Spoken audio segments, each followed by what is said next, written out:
Assalamu alaikum dear students. Hope you are fine and safe and welcome to the automotive class. Dear students, आज हम एक अहम topic पे बात करने जा रहे हैं PUC certification, pollution under control certification.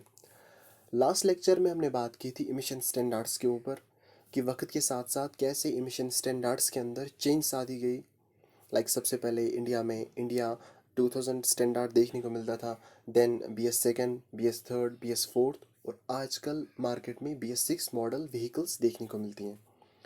इन चीज़ों पे हमने बात की थी कि वक्त के साथ साथ हमने इस पोल्यूशन के ऊपर कैसे कंट्रोल पाया और इमिशन को हमने कम किया। आज हम पोल्यूशन के रिलेटेड ही बात करेंगे इसकी सर्टिफिकेशन के ऊपर। सबसे पहले अगर हम फ्यूल की बात करें, चाहे पेट्रोल हो या डीजल हो, जब इस फ्यूल के अंदर अडल्ट्रेशन होती है, मिक्सिंग होती है किसी और सब्सटेंस की, इसकी वजह से क्या होता है कि जो क्वालिटी ऑफ फ्यूल है ना, ये कम पड़ जाती है। आपने सुना होगा कि पेट्रोल पंप पे पेट्रोल के साथ केरोसिन को मिलाते हैं ताकि यहाँ पे प्रॉफिट ज़्यादा हो, बट इस अडल्ट्रेशन, इस मिक्सिंग की वजह से क्वालिटी कम होती है, और जब हम इस फ्यूल का इस्तेमाल अपनी गाड़ियों में करते हैं तो यहाँ पे इनकम्प्लीट या वीक कंबस्शन देखने को मिलती है, जिसकी वजह से एयर पोल्यूशन पैदा होता है। सो quality of fuel, it plays an important role in meeting the stringent emission regulation. Now, adequate measures have been taken to improve the quality of fuel. Like आजकल हम क्या करते हैं, लेड फ्री फ्यूल का इस्तेमाल करते हैं जिसके अंदर लेड कंसनट्रेशन कम हो, या CNG फ्यूल का या बायोफ्यूल का इस्तेमाल करते हैं। ऑलमोस्ट अगर हम इंडिया की बात करें तो यहाँ पे अल्टरनेटिव दिस फ्यूल का इस्तेमाल किया जाता है। दिल्ली या मुंबई की बात करें, they have more than 1 lakh commercial vehicles running on the CNG fuel. Delhi has the largest number of CNG commercial vehicles running anywhere in the world. Now, जब हम बात करते हैं सर्टिफिकेट के ऊपर, PUC सर्टिफिकेट, असल में ये PUC सर्टिफिकेट होती क्या है, व्हाट डज इट इंडिकेट? जब एक व्हीकल ओनर के पास ये सर्टिफिकेट देखने को मिलती है तो ये इंडिकेट क्या करती हैं? It is an approval that emission from the vehicle is under control and as per the pollution norms. कि जो भी इमिशंस इस व्हीकल से निकलते हैं तो दे आर अंडर कंट्रोल। असल में जो ये सर्टिफिकेट है, it acts as a validation that vehicle emits permissible emission levels as mandated by the Motor Vehicle Act. कोई भी व्हीकल हो, हर एक व्हीकल के लिए ज़रूरी होता है कि अंडरगो दिस इमिशन चेकअप। 3 महीने या 6 महीने के बाद एक इमिशन चेकअप होता है जहाँ पे ये देखा जाता है कि जो भी इमिशंस हैं क्या ये अंडर कंट्रोल है या नहीं।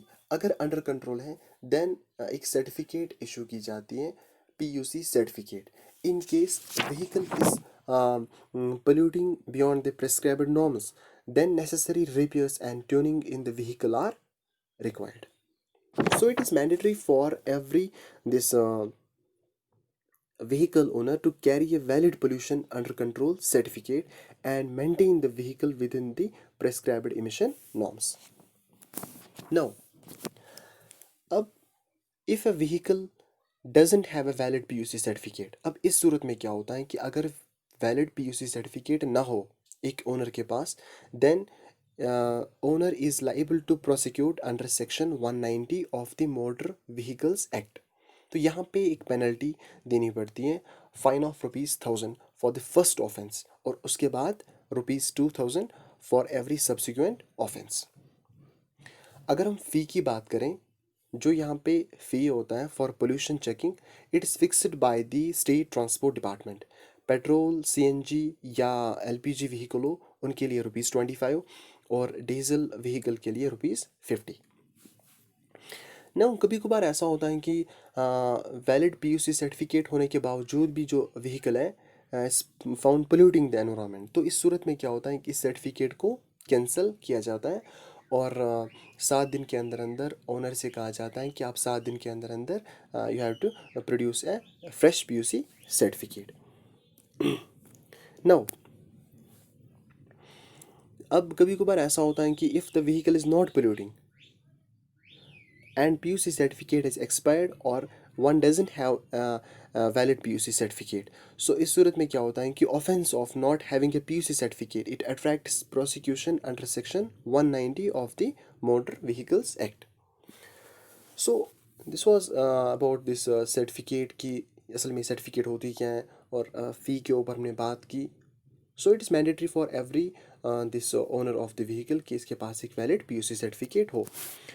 Now this some other ways to control the pollution. कुछ और रास्ते भी हैं कि जिनकी वजह से हम इस पोल्यूशन के ऊपर कंट्रोल पा सकते हैं. लाइक हम keep this keeping car one day off in a week, या car pooling for going to office. अगर हम ऑफिस जाते हैं 5-6 बंदे तो हम एक ही गाड़ी का इस्तेमाल करें. कार शेयरिंग जिसे हम कहते हैं, जिसकी वजह से क्या हो कि हमारा फेयर भी बच जाएगा और इसके साथ साथ हम पोल्यूशन के ऊपर कंट्रोल भी पा सकते हैं.